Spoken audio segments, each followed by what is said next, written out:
symbolic and underscores our great aspiration to raise the Gambian tourism to the highest levels comparable anywhere internationally.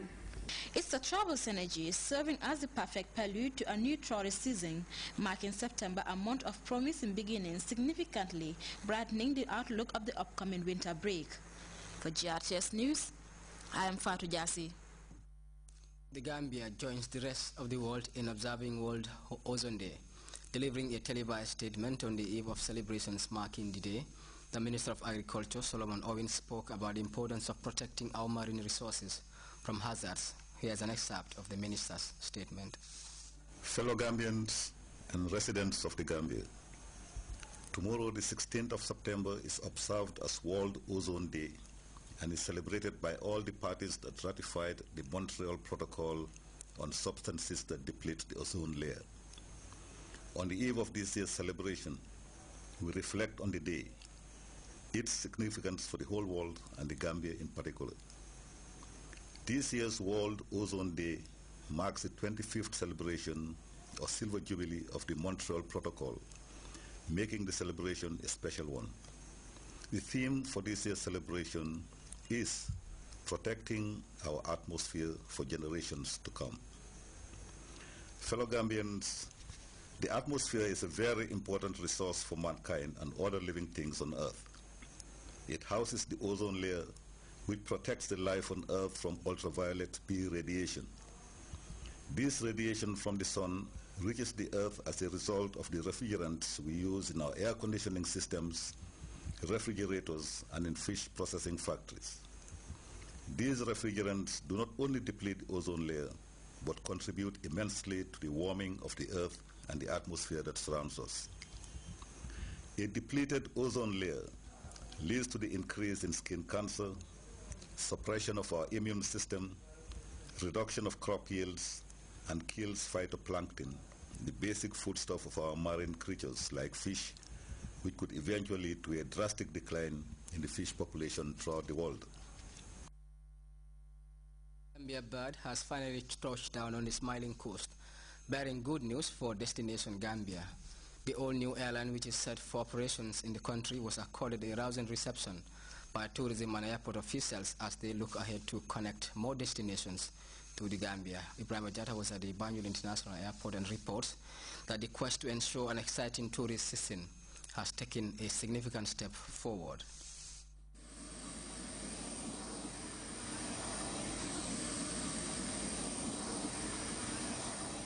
It's the all-new airliner set to immensely open up air access for the Gambia in the course of several initiatives being devised to augment the tourism and travel sector.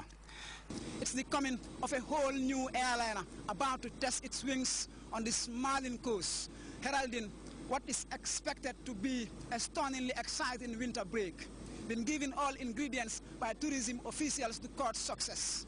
It's a great breakthrough in the area of air access. We had a challenge when it comes to air access. We wanted to grow our numbers, but the air access was a problem. So this arrival today is a great breakthrough in that solving that particular problem. It is also going to help us it will impact on increasing both the scope and the dimension of tourism in the Gambia. That's the Minister of Tourism and Culture, looking towards a new season with a bright outlook and great difference as officials continue the drive to raise the profile of destination Gambia. Gambia Bad is one. They have to support the airline. We all know that flight operations is very expensive. If you start the operations with one passenger, you will not make money, and you will still incur the same operating cost. We should try and patronize Gambia Bad because it is our own. So we need to support Gambia Bad. I think they have in their schedule, they have London, they have Nigeria, Banjul, Nigeria direct flight. They're looking at Banjul, Ghana direct flight, and they're looking at 2 flights to London. We all know that we still need more flights traveling to London. It's going to complement the African market, your African quest. It is. It's going to complement the African quest. You can imagine having a direct flight Banjul, Nigeria, when we are targeting the Nigerian market. For the director of the Gambia Civil Aviation Authority, Abdullah Jame, it is the ultimate score which will significantly connect Banjul with other cities on the continent. What I want to tell them is that this is top-of-the-range equipment. It's very new. And Gambia is one country that is noted for its very high standards when it comes to aviation safety. I mean, if you want reference for this, contact the ICAO website I mean, we have a very favorable rating, and working with a company like Gambia Bad, it is getting the support, technical support from Germania Express, which is a German company, I think is putting us in a good state. Travel business magnate Male Sala is one of the personalities behind this major break, bringing a much-needed airliner to the Somalian coast. We embarked on this project about 3 years ago. It took a long time to make it happen. Yes, but thank God today it has happened. The process has taken long, but also we've had a lot of support from government. It started with His Excellency the President granting us, an executive order to use the name Gambia Bird. This was a very nice gesture, and we saw it as a very open gesture, which showed how much Gambia was ready to allow investors to come and invest in the aviation sector. Thomas Watkinson is the Chief Executive Officer of the Gambia Bird, ready to sample its spanking wings on the Somalian coast as the destination prepares to host another winter break. He comes with great hopes of outdoing competitors in the African market. I'd like to express my very deep thanks to the honorable ministers, to the government of the Gambias, to my team here in the Gambia, to our partners in Germany, as well as to the shareholder of the Germania Group in Germany, Ms. Bischoff, Mr. Eric Bischoff, and we all made it happen today. So it was a hard work, but we are very happy, and I'm very proud today. In order to develop everything, we had to rely on the support of the local government, and I want to appreciate this expressively, and I want to thank the Gambian government for the support, and also the people of the Gambia. They always welcomed us friendly and very, very nice. Enhancing air access has been one quest at the top of government's priorities in the midst of efforts to bolster tourism and ease traveling for visitors to the Gambia. The travel public have an all-new bird almost synonymous with the vibrant beauty of the Gambia.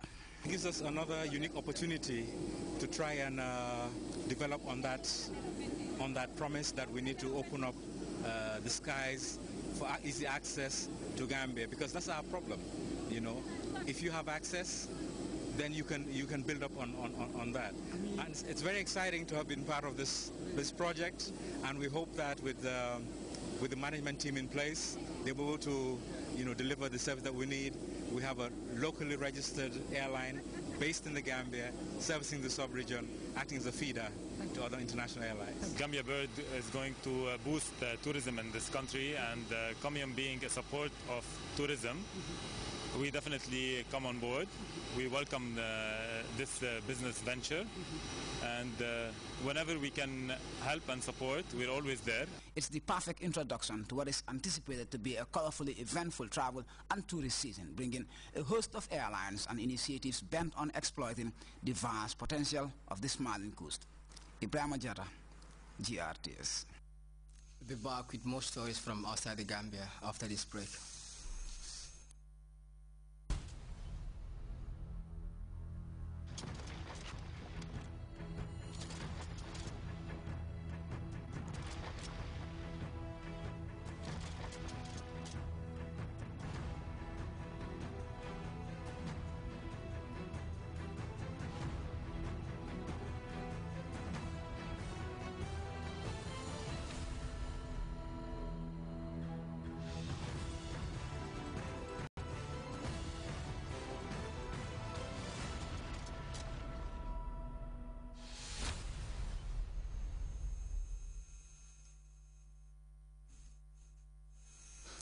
Welcome back.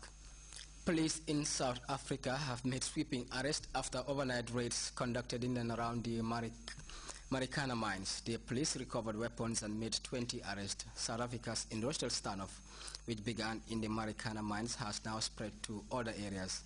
And in Nigeria, at least 8 people are reported dead after rain-induced floods battered much of the country. Authorities also say more than 500,000 people are made homeless by the floods. We have more on those stories and others in this roundup of news. Police helicopters continue to survey the Marikana mine. Since last night, South African police have been searching miners' hostels, confiscating machetes, spears and other weapons. At least 20 people have been arrested. The raid came a day after the government called for order in the region. Since the deadly mining strike that began in August, industrial action has spread to other mines. For the first time, the families of the 4 French